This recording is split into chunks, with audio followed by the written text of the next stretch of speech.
Good afternoon. You know, our world is in crisis. Let's see if I've got this right. The headlines drag us every single day into a reality that most of us really would like to escape. There's a crisis in Yemen. There's flooding in Asia. There are earthquakes in Mexico City. There are hurricanes, well, everywhere. Then there's terrorism. And then there's gun slaughter. I don't know about you, but it's a lot. And if that's not enough, I think that there's also that sense of all the statistics. Let's see if I can get this. You know, 22,000 children die daily of poverty? I mean, how's that possible? 4,600 teen suicides annually. 27 million victims of human trafficking globally. It's a lot. It's just a lot. You know, Lisa Johnson captured our times eloquently when she said recently, "Last night I sat with my laptop and I ran my fingers across the world. And I said, just like a mother would to their child, where does it hurt?" And the world said, everywhere. Everywhere. Everywhere.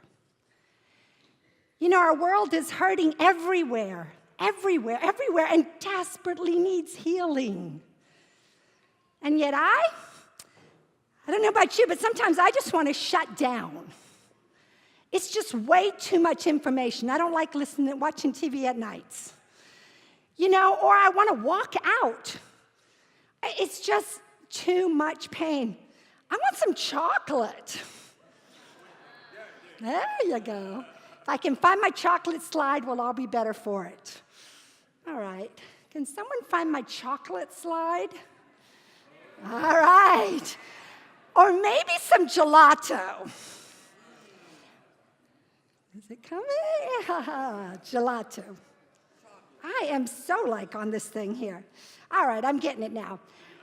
Guangzhou, China, October 13th, 2011. I'm going to show you a video that is in itself a bit disturbing. The headlines read, "Child hit by 2 cars and then ignored."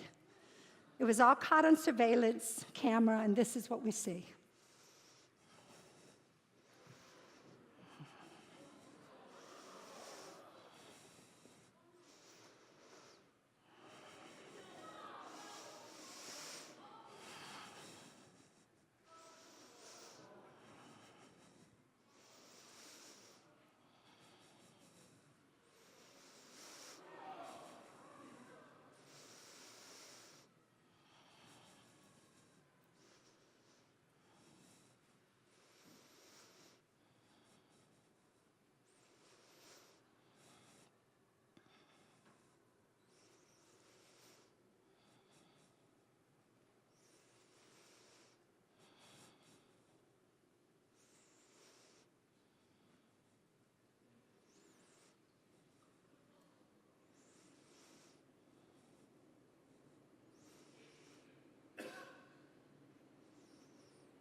So how can that happen? I'm a pediatric nurse, and I'm looking at those things going, that's just not possible. How can anyone be that calloused or that heartless? Or I don't get it. I feel so easily judgmental. I feel so quick to condemn other people. And yet I'm not sure how that's different than what I do when I walk past things that I know need help. When I just find a way to cross on the other side of the street, much like Jesus described. You know, it's easy to walk away until it gets personal. And for me, it got really personal in the last 2 weeks. My hometown, my country, Puerto Rico, was devastated by Maria.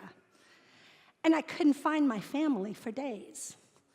And I could hear my voice, the voice of my mother, the pain of not knowing where her brothers were. And it got really personal really fast, and it mattered. And the whole world should stop what they're doing and fix this problem. And what is wrong that everyone else doesn't notice it because it's personal now? But see, I think to God, it's always personal. It's always someone's aunt and uncle. It's always someone's mother, someone's devastated life, someone's ransacked home. And I think if we're going to be part of the problem and helping with the healing, we're going to have to be people that decide to take it personally. It's not the world's problem, it's our problem. You know, I love that we can learn from God in this area. I love how it describes God in Exodus 3. And he talks about that now his people are ransacked. They're in hostage. They're hungry. They're mistreated. They're abused. They're crying out to him. And it says that God saw them. He heard them. He says, I have seen the misery of my people in Egypt. I have heard them cry. I'm concerned about their suffering. So I've come down to rescue them. So now go. You know, God always sees. He doesn't miss a beat. God always hears. God's always moved, and God's always acts. Now, honestly, he doesn't always act when I wish he would. And he doesn't always act how I wish he would. But he always acts. And most of the time, it's by sending someone, sending us. You know, God always sees. I think we as God's people need to live our lives with eyes wide open. So many people feel invisible, unseen. You know, I'm a pediatric hospital, and you know, whenever we get a teen admission, we're not just looking for what's going on physically with them. What's my first component? What's going on emotionally? I have kids that run up a bill that's way up there because their mom and dad treated them horribly. And that emotion has created a slew of symptoms that are so real they can't even live with them. I think as God's people, we've got to be people that see the hurt, see what's going on in our world. I came back from a trip recently, and, you know, I was busy, as many of us are. I was sitting at a restaurant having a working breakfast, and the waitress came by, and she was really friendly and actually very efficient, but I was busy. But eventually we got engaged in a conversation, and we started talking, and we started connecting. Single mom, I was there. New to the city, I was there. Having a hard time connecting, I was there. And then it got more personal, overwhelmed. Oh, was I there? Lonely, I was there. And next thing I know, she has tears streaming down her face. And she said something to me that had such an impact. She said, thank you for seeing me. She said, everyone sees me as a happy-go-lucky person, but somehow you saw beyond that. And I couldn't help but think of all the people that saw me when I was hurting and lonely and overwhelmed. And that by seeing me and hearing me, they helped with my healing. Remember Hagar? How many of women, their favorite verse, the God who sees me. I love that verse. Single mom. She's a single mom with a child, mistreated by her mistress, unprotected by her master, alone, afraid. And God goes and finds her. And when he finds her, he sees her. And you know what? When we see people, we help them see God. They see that they are important. They see that they're not neglected, that they really matter. Stay with me. I think in the ministry we need to remember that our people aren't just needing to be saved. I'm full-time in the ministry. I'm also a pediatric nurse. You know, when someone gets baptized, they're saved. They're not healed. Big difference. Big difference. We are just starting them on their journey of healing. They need to see our tenderness and our compassion. I love how Mark describes Jesus' tenderness. You know, here he is, and he's capturing a scene, kind of like we try to snapshot everything. He's trying to capture it in words, and the best way he can describe the moment was, he looked and loved.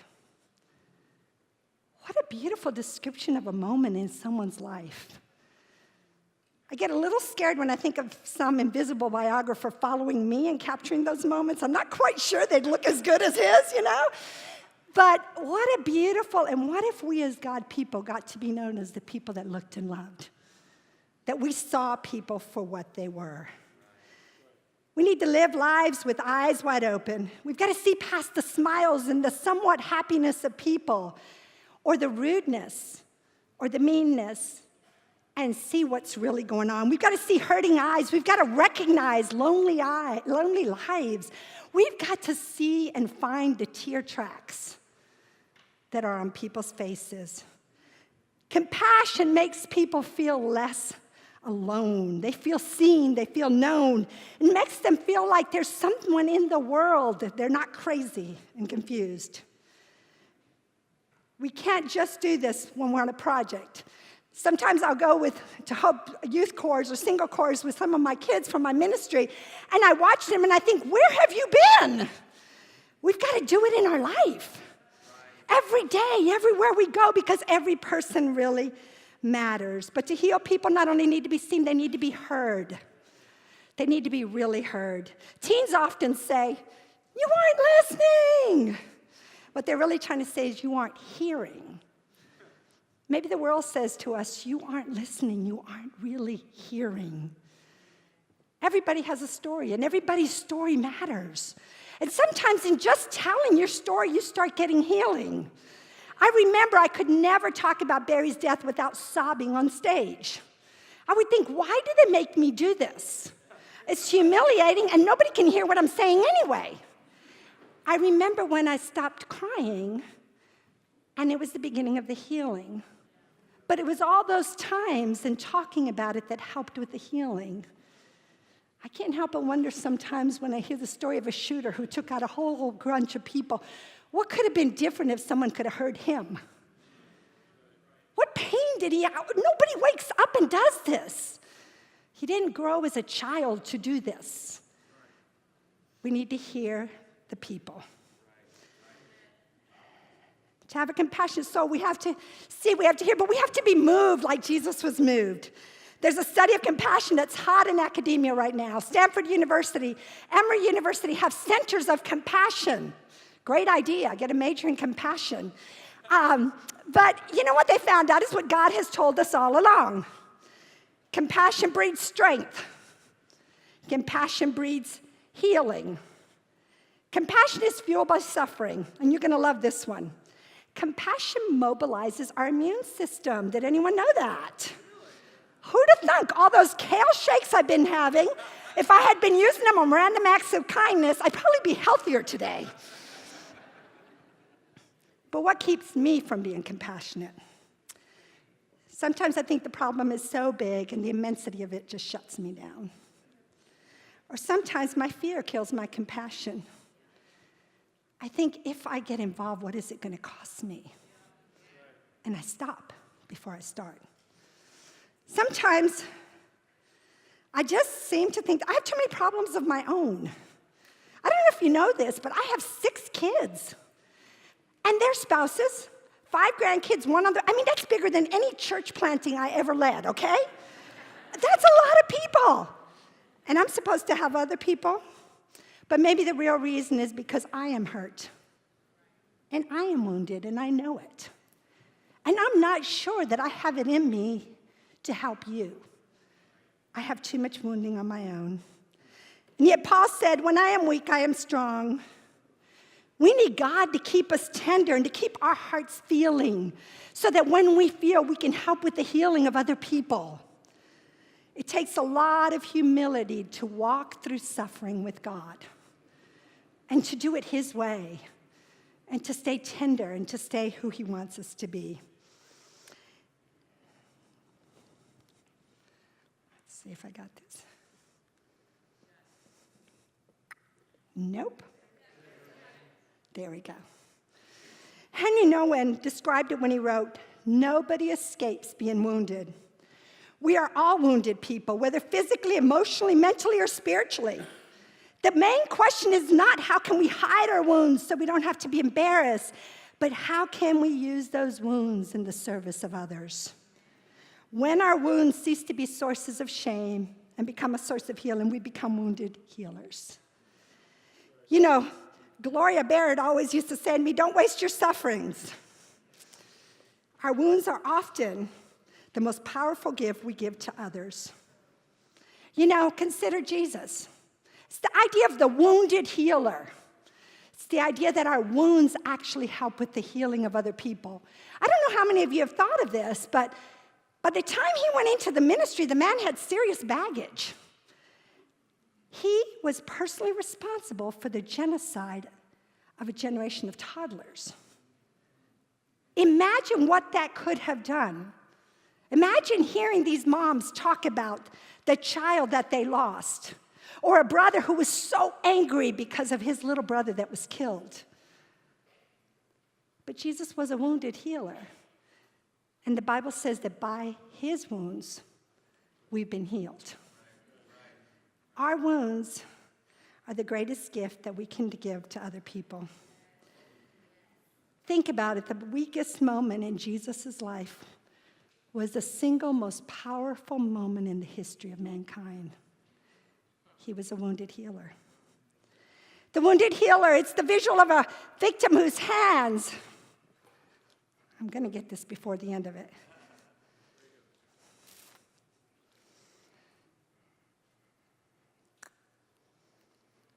Oh, see, it goes all over the place. Can we go back? There. It's the victim whose hands have been carefully wrapped in a bandage to protect them, to keep from further damage, to start with the healing, who on their own consciously, willingly chooses to unwrap those bandaged hands, knowing full well that it's going to cause them pain, but needing those fingers to help in the healing of someone else. That's a wounded healer. If we're going to be compassionate souls, we need to live lives with eyes wide open, and we need to hear the cries of the world, and we need to be moved, but we need to just do something. And it's funny being in a room like this because I'm with all my heroes. I stand in a room full of tireless people who I have no idea how you've done this for as long as you have. I live with one of you. It's amazing. I have seen the work all over the world. And honestly, I'm astonished by it. And first of all, I want to say thank you. Thank you. Thank you for every day you get up that you wish you could stay in bed, but you do it one more time. Thank you. But I have to say, it isn't enough. The work is daunting. And we need the next generation. And I think for us, it's time as leaders to not only inspire the next generation, but actually bring them under our wing and train the next generation. You know, in the ministry, the question we ask ourselves is, who are you training to take your place? We've got to be experts at having a name of a person that we are devoted to training and teaching. You know amazing things. We can't lose that knowledge. It has to go into the next generation. Jesus' compassion drew him to train the next generation. And next generation, I am fired up that you're here. It does my heart so much good. We need your passion and your ideas and your dreams. We need everything you bring. We need your computer skills. But let me tell you, you don't yet know exactly what you're doing. You need to be trained. Grab hold of someone you believe in who's changing the world and learn from them. Learn everything you can so you can do it. We can't stop. The world is crying for help. We can't shut down, and we can't step away, and we can't walk out. Not now, not ever. The world desperately needs to see God's kindness. Kirk Franklin put it perfectly in his new song to God. My world needs you right now. Every heart in the world, God needs you to rescue. Storms have come, and haven't we seen them, and torn our hearts in two. My world needs you right now. We are God's healers to the world. It's who we are. We are God's people. Often it's the wounded healer like you and me that, painful as it is, pulls up our arms, sweaty, blood-tinged, refuse to give up, commit to speak up, and reach down to heal one more broken life, and in doing so, we find healing. If each of us does our part and inspires others to join us, together we will unleash the chains of a broken world, and we will start the healing one person at a time. Thank you.